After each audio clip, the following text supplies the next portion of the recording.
Day, everyone. Good day, Sir Marco. So this is the report we are assigned to tackle about, which is environment of Word and Excel. So this report or this PPT presentation is prepared by yours truly, Criza Camille Diada, Mary Joy Torres, and Christian Bihoco from BSBA HRM2. So introduction. The environment of Microsoft Word and Excel refers to the tools and layout you see when using the programs. Microsoft Word is used for typing and formatting documents, while Microsoft Excel is used for organizing data and doing calculations in tables. Knowing their environment helps you work easier and faster. Specific learning objectives. First is learners will attend to and recognize the importance of using Microsoft Word and Excel as essential digital tools for academic and workplace productivity.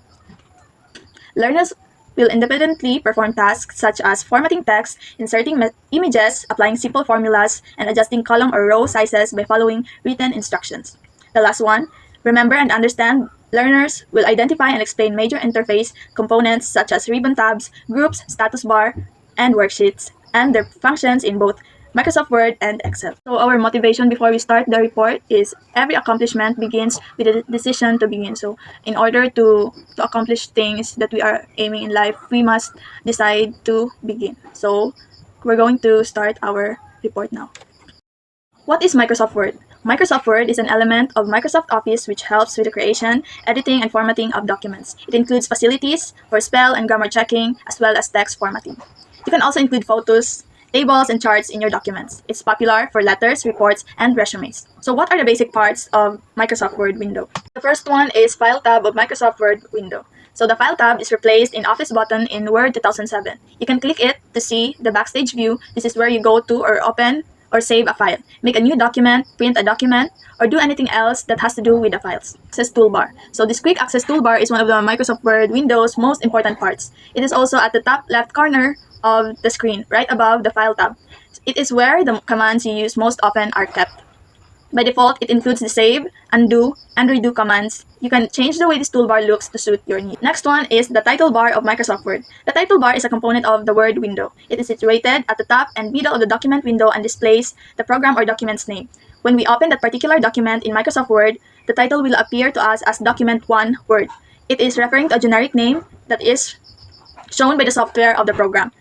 When we save our document, we have the option of giving it a new name that is more appropriately associated with our file. So, if kaning title bar, muna title sa document, automatic na title sa document. So, pwede gihapon na nimo siyang ma-rename nga kanang dali nimo siyang makitaan or accurate sa document imo nga gihimo. The next one is ribbon of Microsoft Word window. So the ribbon contains multiple tabs, which you can find near the top of the Microsoft Word window. Word uses a tab ribbon system instead of traditional menus.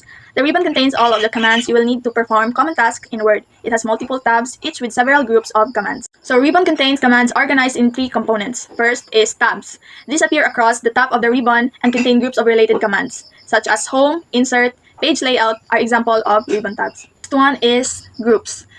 They organize related commands. Each group name appears below the group on the ribbon. For example, a group of commands related to fonts or groups of commands related to alignment, etc. Commands appear within each group as mentioned above.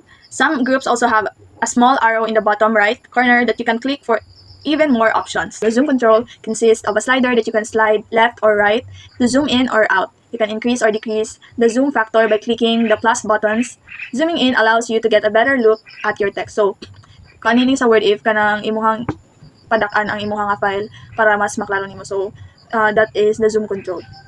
To zoom in or out, click and drag the zoom control slider in the bottom right corner of the Word window. View buttons. Word view buttons gives you several ways to change how your document is shown. Further, this part of the window allows you to choose and view your document in read mode, print layout, or web layout. You can use these views for different tasks, especially if you want to print the document. Print layout view displays pages exactly as they will appear when printed.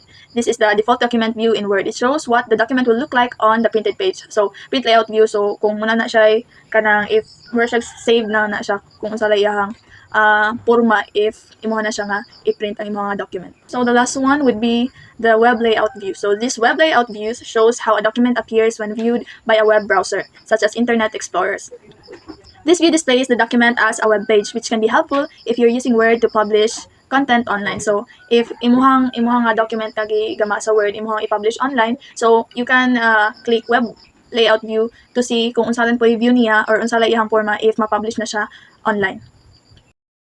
Microsoft Excel is a spreadsheet applications in the Microsoft to be sought. A spreadsheet is an accounting program for the computer. The primary purpose of the spreadsheet is to work with numbers and text. Spreadsheet can be used to organize data like alphabetizing, list of the name or sorting records, as well as to calculate and analyze data using mathematical formulas. So ang Microsoft Excel is a computer program to organize and analyze data gamit ang mga numbers or numeros o text. Mo na siya ang Microsoft Excel. Quick Access Toolbar. This toolbar is located in the upper left corner of the screen. Its objective is to show most frequently used Excel commands. We can customize this toolbar based on our preferred commands. So ang Quick Access Toolbar, naana siya sa taas nga bahin sa screen sa Excel, and it show most used commands and you can customize it. Muna siya ang Quick Access Toolbar. Excel 2007's of the bottom has been replaced. By the File tab, we can click it, check backstage view, where we can open or save files, create new sheet, print sheet, and perform other files related operations. And so ang file tab kay siya na ang mag-open or mag-save, mag-print, and mag-manage sa files. Mo na siya ang file tab. Toolbar. The title bar of the spreadsheet is at the top of the window. It displays the active document name. So ang title bar is on top of window and show the file's name. Mo na siya ang title bar.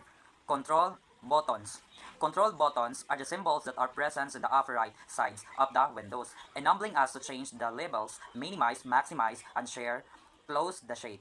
So ang control buttons, minimize na siya, maximize, and also restore and close the window. Mo na siya ang control buttons. Menu bar. Under the discard or save icon or the Excel icon. This will be defined on the versions of the program. Labels or bars which enables changing the sheet which is shown. These are the menu bar and contain a files and sort page layout, formulas, data review health, and search bar with a light bulb icon. These menus are divided into the subcategories which simplifies the distributions of the informations and analysis of calculation. So ang menu bar has a option like file, edit, etc. To access program. Ano siya ang menu bar. Ribbon or toolbar. Each menu bar contains several different elements on the selections of the menu. A sequence of the command, options, icons will show on a ribbon. For example, if we select the Home tab, we will see copy paste, bold, and italic, underline, and more commands in the same way. We cannot click the Insert tab. We will see tables, illustrations, additions, recommended graphics, graphical maps, among others. On the other hand, if we select Formula options, insert functions, auto sums, recently used, finance, logic, takes, times, date, and etc. So, ang Ribbon toolbar, naanay mga icon para sa mga kasagarang buluhaton o mag-ilis based sa imong gipili nga menu. Mano siya ang Ribbon toolbar. Hello everybody, it's me again, Mary Joy Torres. I will report about Microsoft Word Excel. So this is my report. I will discuss is all about groups. Groups, they organize related commands. The name of each group is displayed below the ribbon. For example, a set of commands related to fonts, or a group of commands related to alignment, or etc. The next one is dialog box. Louder dialog box launcher is a very little down arrow that is represented in the lower right corner of the commands of group in the ribbon. The next one is name box. Show the location of the active cell, row, or column. We have the option of selecting multiple options.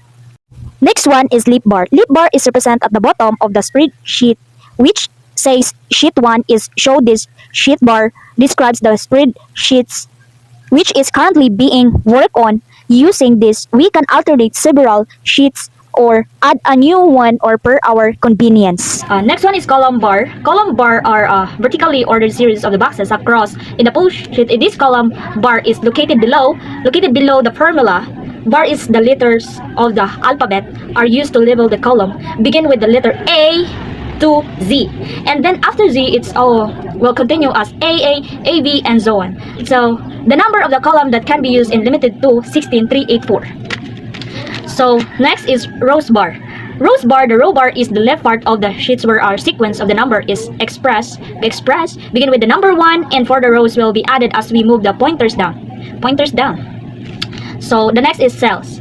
Cells are paralipids that divide the spreadsheets into many pieces. Separating rows and columns, a spreadsheet's first cell is represented by the first letter of the alphabet in the number 1, A1. And the next one is status bar. The status bar is represented at the bottom of the window that display critical information. It also indicates whether something is incorrect or whether the document is ready to be printed or divided. This shows the result of the selected digitals such as sum, average, count, maximum, minimum, or etc. By the right-clicking on the status, or we can configure the status bar. Any commands from the specified list can be added or removed. And that's all. Thank you.